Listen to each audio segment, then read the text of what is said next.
Mateo Kapitulo 8.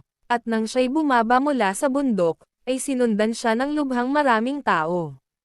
At narito, lumapit sa kanya ang isang ketungin, at siya'y sinamba, na nagsasabi, Panginoon, kung ibig mo, ay maaaring malinis mo ako. At iniunat niya ang kanyang kamay, at siya'y hinipo, na nagsasabi, Ibig ko, lumanas ka. At pagdakay nalinis ang kanyang ketong. At sinabi sa kanya ni Jesus, Ingatan mong huwag sabihin kanino man, kundi humayo ka, pakite ka sa saserdote, at ihandog mo ang alay na ipinag-utos ni Moises, na bilang patoto sa kanila.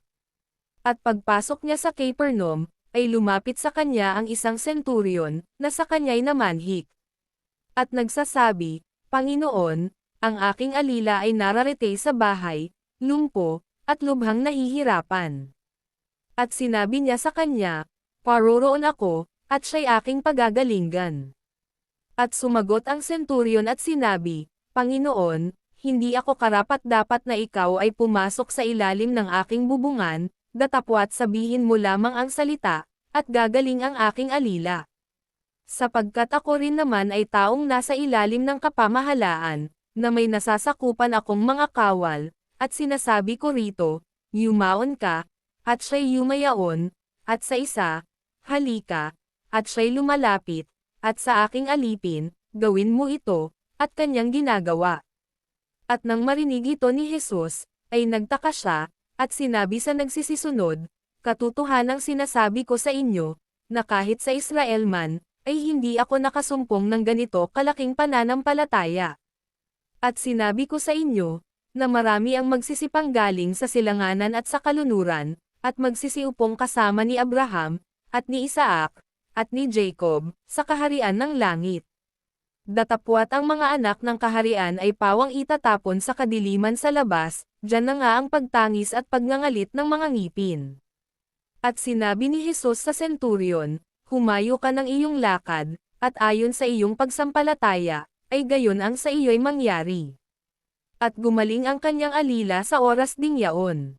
At nang pumasok si Jesus sa bahay ni Pedro, ay nakita niya ang biyen ng babae nito na nararite dahil sa lagnat. At hinipo ang kanyang kamay, at inibsan siya ng lagnat, at siya'y nagbangon, at naglingkod sa kanya. At nang kinahapunan, ay dinala nila sa kanya ang maraming inaalihan ng demonyo, at pinalayas niya sa isang salita ang masasamang espiritu at pinagaling ang lahat ng mga may sakit. Upang matupad ang sinabi sa pamamagitan ng propeta Isaias, na nagsasabi, siya rin ang kumuha ng ating mga sakit, at nagdala ng ating mga karamdaman. Nang makita nga ni Jesus ang lubhang maraming tao sa palibot niya, ay ipinag-utos niyang tumawid sa kabilang ibayo. At lumapit ang isang eskriba, at sa kanya'y nagsabi, Guro, susunod ako sa iyo saan ka man pamaron. At sinabi sa kanya ni Jesus, may mga lungga ang mga zora, at may mga pugad ang mga ibon sa langit, datapwat ang anak ng tao ay walang kailigan ang kanyang ulo. At ang isa naman sa kanyang mga alagad ay nagsabi sa kanya, Panginoon, tulutan mo muna akong makauwi at mailibing ko ang aking ama. Datapwat sinabi sa kanya ni Jesus, sumunod ka sa akin, at pabayaan mong ilibing ng mga patay ang kanilang sariling mga patay. At pagkalulan niya sa isang daong, ay sinundan siya ng kanyang mga alagad. At narito, bumangon ang isang malakas na bagyo sa dagat, na ano pat inaapawan ang daong ng mga alon, datapwat siya'y natutulog. At nagsilapit sila sa kanya, at siya'y ginaiseng, na sinasabi, Panginoon, iligtas mo kami, kami mangga mamatay. At sinabi niya sa kanila, bakit kayo'y nangatatakot, o kayong kakaunti ang pananampalataya? Nang magkagayo'y nagbangon siya, at sinaway ang mga hangin at ang dagat, at humusay na totoo ang panahon.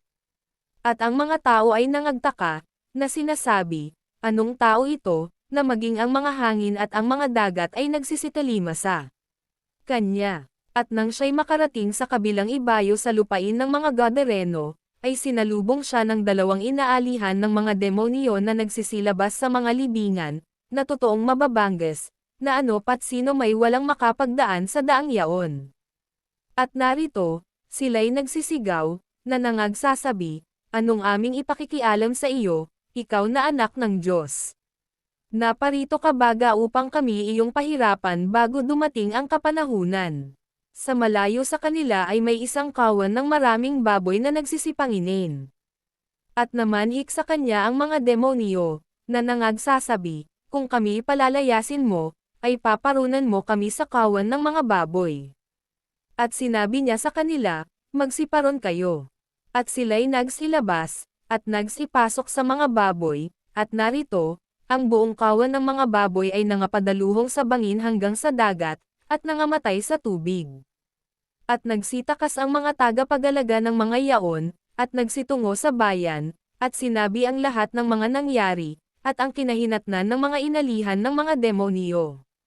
At narito, lumabas ang buong bayan upang sumalubong kay Jesus, at pagkakita nila sa kanya, ay pinamanhikan siyang umalis sa kanilang mga hangganan.